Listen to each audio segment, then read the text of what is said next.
Hi, I'm Tim from laptopshutter.com, and in this video we're going to cover what to do if your Panasonic TV is not turning on and these 6 quick fixes for it. So the first fix is to try power cycling your TV. It's often the best way to fix any TV, as it will clear out any issues with non-permanent memory and reset your main board without losing your personal settings. So make sure your TV is switched off and unplug it. Hold down the physical power button on the TV for at least 15 seconds.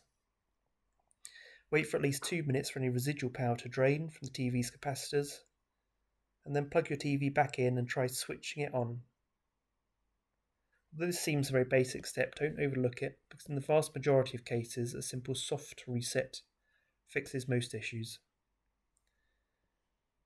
There's also a possibility that a poorly seated HDMI cable is automatically switching inputs on your TV, and so it looks like your TV isn't working. Take out any HDMI cables and then just try switching it on using the power button on the TV itself. If it's now coming on, then that means the external connections are a problem, and you should try reseating your HDMI cables one by one, or switching off HDMI CAC, which could be causing the issue. If you're only using your TV remote, then make sure that it doesn't have low batteries. Try the power button on the TV itself. There's also a possibility that one of the buttons, such as the power button on the remote, is stuck, and so it's sending a constant power on or off signal to the TV, and that's causing your TV not to come on and not to respond to any button presses on the TV itself. So just try taking the batteries out of the remote and then using the power button on the TV itself to switch it on. Although you might think that your TV won't come on because of an issue with the TV itself, it's often because of a household power issue rather than a problem with the TV. So make sure that your wall socket is supplying sufficient voltage. Remove any surge interrupters or smart plugs. Surge interrupters are a common cause of TVs not coming on, so make sure that there's a direct line of sight between your wall socket and TV. You can also try using a wall socket on the other side of the room. And also make sure to look for damage to the power cord. So you, in particular, are looking for kinks and knots in the power cord, and if you have a replacement available, try that. You should also have a look at the power connector on your TV and confirm that the port's free from corrosion, dirt and dust.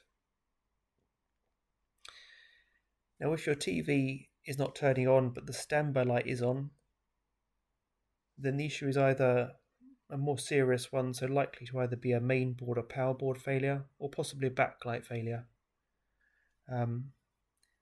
Either the TV is coming on but it doesn't appear to be because the backlight has failed, or a failure in one of the LEDs in the backlight is causing the main board to send a signal to not allow the TV to come on to prevent any further damage. So just to make sure your TV is really not turning on, you can follow your normal process of switching on your TV and then get right up close to the screen and point the light of your phone at the screen. Try changing the channels with your remote or going into the menu, and see if you can see some very faint images on the TV screen itself. If you can do, then that just means that the backlight has failed, and it's very easy to replace yourself. You can check out the linked article below for steps on how to do this. If you're not seeing anything and you're not hearing any sound from the TV, then you should open up your TV and you can use a multimeter just to check the main board, the power board and the T-con. And you should hopefully find a failed component somewhere. You can have a look for any signs of a burnt component, any signs of burning on the PCBs. If you find any, then you can replace the component yourself, either using a soldering iron, or you can just buy a new board off eBay. But there's more tips on how to do that in the linked article below.